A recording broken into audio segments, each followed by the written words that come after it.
What's up? Gonna. Okay. Okay. Hello and welcome back to another bounce back with Sonja and Mady. I like to say she's got some more age on me, so. That was so unnecessary. Absolutely not. I did that in the last episode. She hated it, so I was like, all right, let's do it again. So just wait. Okay, what's your comeback? I don't know. I'm coming up with one. Oh, okay. It'll come when you least expect it. Don't worry, we can move on. The best, anyways. So today's video topic, we wanted to do a topic of rejection as a broad term because I feel like everybody's dealt with some sort of rejection in their life, whether it's from somebody that you love, someone that you're in like a connection with, you know, getting rejected from a job, getting rejected from a group of people, you know, just rejection. I feel like that's like a human thing to go through. It's really hurtful and it's very hard. But it's something that I feel like you've got to learn how to handle, and just kind of our experiences with rejection in different ways, and just to talk about that topic because I feel like it makes you stronger. So let's start with Sonja. Oh boy. Think of your first memory of rejection from like the first memory you can think of rejection, and how you handled it. It's a long time ago.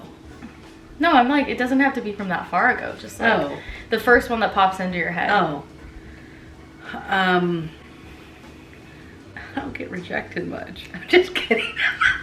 I was like, this freaking woman, there's gotta be someone that rejected you. Just kidding. It's been way too many times. I'm trying to pick the one that's the most Again, prevalent. the reason why you need to be on the YouTube channel watching the video version of this, because oh my god, the facial expressions are everything. Okay, I don't know, rejection. Let's talk about it from a professional angle. I can do that. Let's do that. Oh, you're too scared to get into the love rejection. Smooth operator. Smooth operator. I didn't even know you knew that song. Smooth operator. You know Sade? Wait. Smooth operator. Oh my god, it's going out of focus. Coast to coast. Yeah, anyways. Okay. I do know, because I don't know, I grew up with someone who knows music. I don't know, I think the one that sticks in my head was when I was, see, going back to the years now. This was 2015. I remember because I was trying to get out of a job that I was in into a better job. I wanted to break into pharmaceutical proper. I'd done medical stuff, but I wanted to get into pharmaceutical, and it's when I was in the process of getting us back up where we needed to be, and went through the whole thing. I mean, headhunter had found me, the whole thing, like just crazy. A lot of interviews, and it came down to, I got an email saying I didn't get the job, and without saying it, and I knew it was a long shot anyway, it was only because that industry, and they didn't come out and say it, but that's essentially what it was. That industry is, at that point I was 40, I don't know, 43, something like that. They want the young guys and girls because, you know, they're walking into doctors' offices, wanting them to write their scripts, doing all the things, and sure, I could do the same thing, but Corporate I America. was 43. Corporate America. And they knew they'd have to pay me more, they'd have to do all the things. So it was rejection in the sense of that job.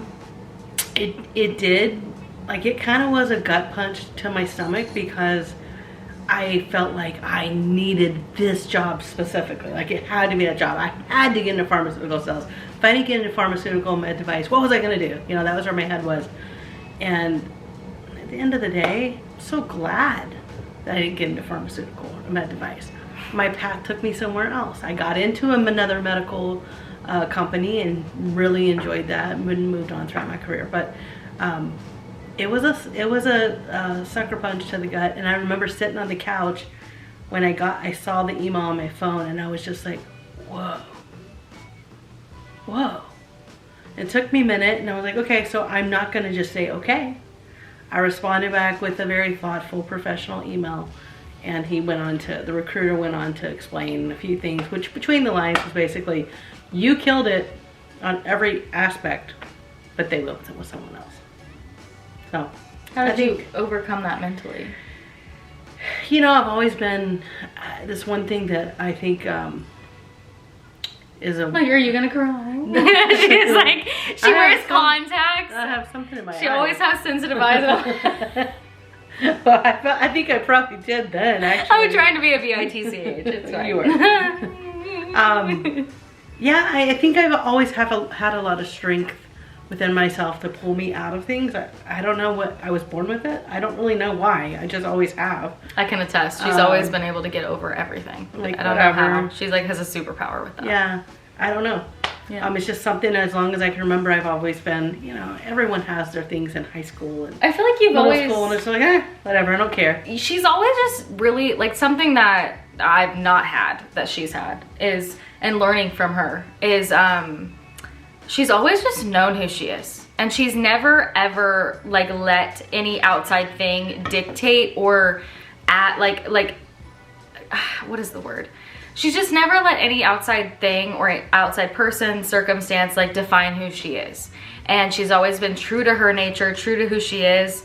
And I think that's like something I definitely look up to, because I have a very hard time with that. So the fact that she's always known herself, and she takes rejection like a champ, and like literally just she doesn't let it really, it hurts her ego, but it doesn't actually define who she is and her worth and value.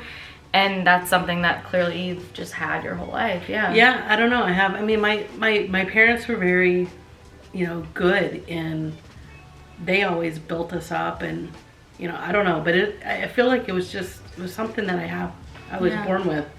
And so I let it take me out for a day, maybe a night. But my response was, I was like, I'm not going to sit back and just say, okay. I don't go at it, but I'm going to dig deeper. I want to find a little bit more out. And so I did. And at the end of the day, it did suck, but I was like, you know what? There's another path for me. I don't know what it is, but there is. And the good thing is I wouldn't have had as much flexibility. You and Justin at that point were still, Justin was in middle school. You hadn't even started driving. Justin's my younger brother. So it was going to affect me being able to take you to places you needed to. I was going to be on the road a lot. So probably that's why. In my head was, that's the one, that's the money, that's the stability. We know it's not stable. I know people that are in pharmaceutical, med device, and specifically pharmaceutical. You know, a few years after that, they did a massive layoff at their company. And they just got a pink slip over email. So the things that, I guess my point is, for me, I thought the things that traditionally had been so stable industry, stable jobs, that's what I had to go for. And that's not true. Nothing's stable. So you've got to have enough strength of character, strength of self to say, okay, I pick myself back up, I'm going to go a different path, because clearly that wasn't for me. So, I mean, in that scenario, that's kind of how I handled it. I just figured it out. Again, I don't really know how, except I didn't sit and wallow in my self-pity. And like you said, it hit my ego. Sure, it hit my ego. I try, years later, I try to take my ego out of everything, and who cares about the ego? But at that moment in time, absolutely hit the ego. Yeah, and I think, I'm a firm believer of like, if we weren't here to live a human experience, then like, what are we doing, right? So the ego is something that you can't like fully get rid of. I mean, your ego is what makes you human. Like it's your defense, it's your protection, and you know, but being able to be self-aware of your ego and being able to realize, all right, this is this is like a hit to my ego, but it doesn't define me as a person. And also to give yourself that time, like, okay, give yourself a few hours, 24-hour window to like wallow and feel it, because if you don't feel, that's actually even worse, because then it comes out in different ways. So being able to just like be like, all right, that really sucked, and whatever, wallow and cry and whine and kick and scream and whatever you need to do, and then the next day pick yourself up and go, all right, I'm ready to move on, I'm ready to move forward, and not lingering there. And I think that's what builds character. It is. And these days, in the last several years, I kind of put this in my head as, something happens that hurts. I mean, like you said, you're human. It's going to hurt. Whether you're aware or not, it's still going to hurt. But something happens. Give yourself, for me, I give myself, and this is just for me to go about my day, I give myself like 10 minutes to just feel it, whatever that is, yell, scream, whatever. I mean, not at someone, but you know, whatever it is you need to feel, which typically for me, I get quiet. I don't yell and scream. I get quiet. I want to be left alone, process what I'm feeling, and then, okay, I'm done. What do I need to do to move forward? Because it's not helping me. It's not serving me to stay in that moment. It comes up sometimes. Sometimes if it's a more hurtful thing than something else, it comes up more often, but I make myself stop and move on. Yeah. I agree. You got to feel it. If you just suppress it, but I feel it and then I put it in a box and throw it. Now I'm done. Yeah, I'm a good testament to if you shove it down, it comes up. It comes up in not a good way. When you really don't want it to. Well, yeah, I wouldn't say, yeah. Sometimes when you don't want it to. Yeah. Maybe not all the time. I think, you know, something that if we're gonna stick to like the workforce type of thing, and then we'll get into like the romantics, because everybody wants to know that. But I remember the only time that I really have felt like a sense of rejection in like my career field was pretty much at the beginning of when I was starting out, and like getting a job at like, I was probably like 17, almost 18. I, in high school, was taking a fashion class, and so in order to like get credit in the class, we all had to apply to a retail job, and we had to like get and secure a retail job. So it wasn't like I like was going in and like, oh, well, like if I get it, I get it. If I don't, I don't. Like I had to, for my grade, I had to get a retail job.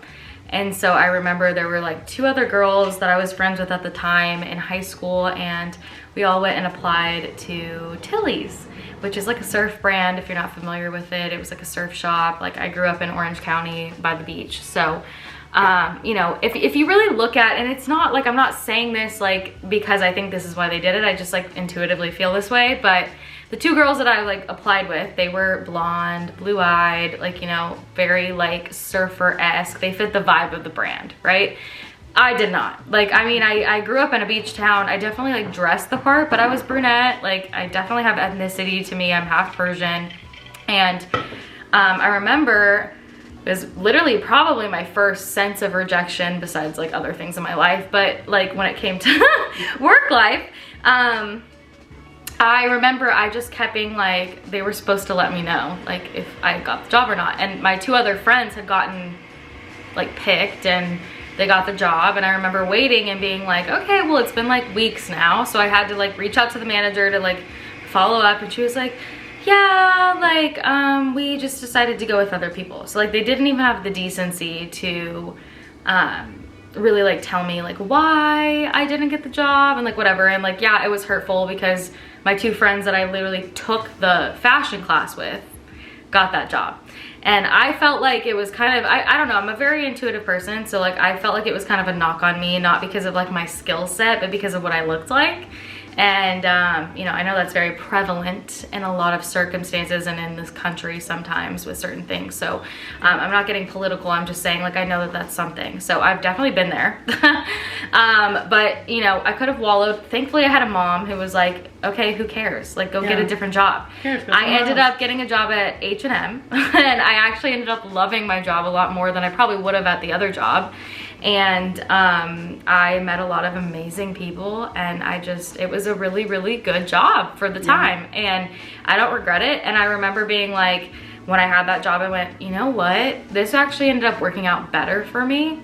And, you know, sometimes like rejection is redirection, and redirection to something better. And I ended up getting compensated better. I was treated better. I worked my way up. And it was just like a better experience than I probably would have had at the other job. So, you know, it's one of those things where you can look back and like maybe in the moment you're like, ugh, this sucks. But when you go through it, like different situations of rejection, because everyone does, you know, to be able to realize like, okay, this is teaching me something. And maybe I don't know that right now. And maybe I don't realize why that happened. But then in the future, like, you know, as time goes on, you'll look back and go, I'm really happy that that did not work out. Yeah. Well, I think it's one of those things, we all get so tunnel vision, and I know I've done it so much throughout my life. Tunnel vision is, this is exactly what I have to have, whatever it is, a job, a person, a car, a house, whatever, right? An outfit. It doesn't matter. This is what I have to have. And then in the outfit, you're like, I can buy this. It's my price tag, and they don't have your size. That sucks so bad. Yeah, right? that's actually so true. So bad. It's like, so sad. Man, I can see myself in that. But I think that's it. We see ourselves in that. Like, okay, yes, this is it. But we don't know what the universe has in store for us. The universe is like, you think that that's what you want when I have got all this over here Yeah, like you for almost sell yourself short. Like you Yeah. don't realize like how much potential you have and like how much more you could have. So let's get into like the juicy stuff. You go ahead. You're gonna have to add. But yeah, so when it comes to like relationships, rejection, oh my God, the amount of like, I have a whole list. I've been ghosted. I've been, you know, I've had someone else chosen over me in relationships. I've had somebody completely just like hate me and not want anything to do with me. I've been through it all. And the one thing that I've learned about rejection is a lot of times it really honestly, and I know this is so hard to think about and to realize and to understand when you're in it and you're like, this literally hurts. It's like hurting me so bad. It has nothing to do with you. And like at the end of the day, it always has to do with the other person, what they're dealing with, their perspective, their reality. They're projecting that onto you. And a lot of times it really does have nothing to do with you. And the reason why I'm saying I'm a testament to this is because I'm like not even just saying this as a joke, like literally every single guy that has rejected me at some point has always come back. And most of the time it's been multiple times. And it's because they literally were like just not in the place to really deserve me, I guess. And I had to learn it the hard way. And then they do come back and I'm like, well, you kind of like effed up. Like, I don't really, you're like not very attractive to me anymore. I've moved on, like, right? Yeah. You pivot. But it's like, don't get so caught up in, I think it's just, I had this one connection that this guy, I was like, I don't know. We were like, it was a very like, magnetic, like we were like magnets to each other, but then there were times where like he would get scared and pull back, or I'd get scared and pulled back, and like it turned into a ghosting situation, and it became really detrimental to my mental health. And it was really hard because I placed my worth and value on the fact of whether or not he responded to me. And I think that's something that you really can't take that personally. As much as it feels like a personal hit, it's really not, because you know, I came to find out later on, obviously, that this person had other things going on, or whatever the frick was going on with them. And this is someone who even like still sometimes reaches out to me to this day. And what I've been able to do is, instead of being like, oh, let me just completely block this person, cut them out, because I've done that. That doesn't really work, because you still kind of, it still affects you. But what I've learned at the end of the day is like, I'm worth so much more than that. I know myself now. I've had enough time to work on myself, and it's really just like pouring into yourself. I had a lot of like self-hatred. I had a lot of shame, a lot of doubt when it came to love, and like somebody having the ability to love me because of things I've been through in my life and things I've been through with the male gender. Like, you know, I didn't grow up with the best dad, so you know, having to actually face those things, go to therapy, really work through my stuff, and realize that really was never me. You know, maybe I did add to things in the sense of like, because of the way I was reacting, or, you know, instead of responding, I was reacting to things. And, you know, I'm not perfect. I've done things too. And I think that's half of it, is you have to realize like, you're not perfect either. Like, you know, you can't always blame everybody for everything. But, you know, there's also comes a time where you can't control how people treat you, but you can control how you treat yourself and what you put up with. And what I've realized is, you know, I also sometimes sold myself short by putting up with it, by allowing it. You have the choice to allow it, or you have the choice to push it away and be like, this is not, I deserve better, and I'm not going to put up with it. So that's the choice at the end of, yeah.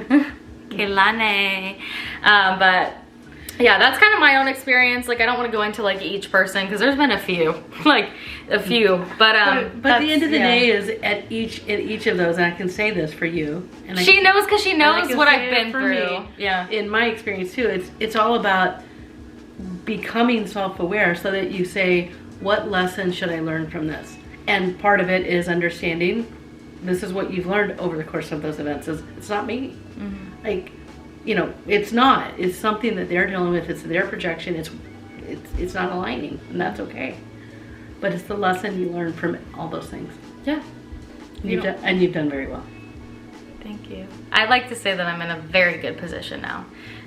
In the sense of like, I'm just really pouring into myself and really just focusing on the relationships that bring me joy, that light me up, that feel genuine and authentic, and the people that accept me. And I'm not just talking about like relationships, I'm talking about friendships, I'm talking about, you know, mutual career people, and just those things. Like the people that are in my life right now are the people that I feel like I can be my most authentic self with, and I've never been able to, outside of my mom and my brother, really be as authentic as I have been in these connections. And these are new people. These aren't people that have been in my life for a long time. These are people that I don't know, they just came into my life at the right time, and I feel like I've never felt more like myself, and I'm just so freaking grateful. Well, and as a mom, I can say I'm beaming. Like my heart just bursts seeing her in her element, being true to who she is, and just thriving. Absolutely. You're thriving too. I am too, yes, but I'm thriving also because she's thriving, because I see it, and that just makes, when you're a parent, it's probably not much better than seeing your child thrive and happy. I don't mean thrive financially. Sure, financially is great, but I mean inside, really thriving. It's a good thing. It's a great thing. I'm not standing. This is a story that will probably segue into the mother-daughter relationships will be our next episode. But just when I was in high school, I remember I had a night out with my friends, and I came home and I went, "F you, Mom," in the middle of our neighborhood, and we're gonna segue into our next episode doing that. Yeah, so that's gonna be fun. Here we go. Thank you guys so much for watching. We love you so much, and just know that you are heard and seen and loved and valued, and you're meant to be here. You wouldn't be here. Absolutely. If you weren't meant to. So you all have a purpose. Just find it. Just remember that you are worthy of being here, and you're worthy of the life that you desire. And we love you. And yeah, make sure to subscribe to the YouTube channel if you're listening on audio, and we will see you in our next episode. Bye, guys. Bye, guys. Okay, smile. Cute. Okay.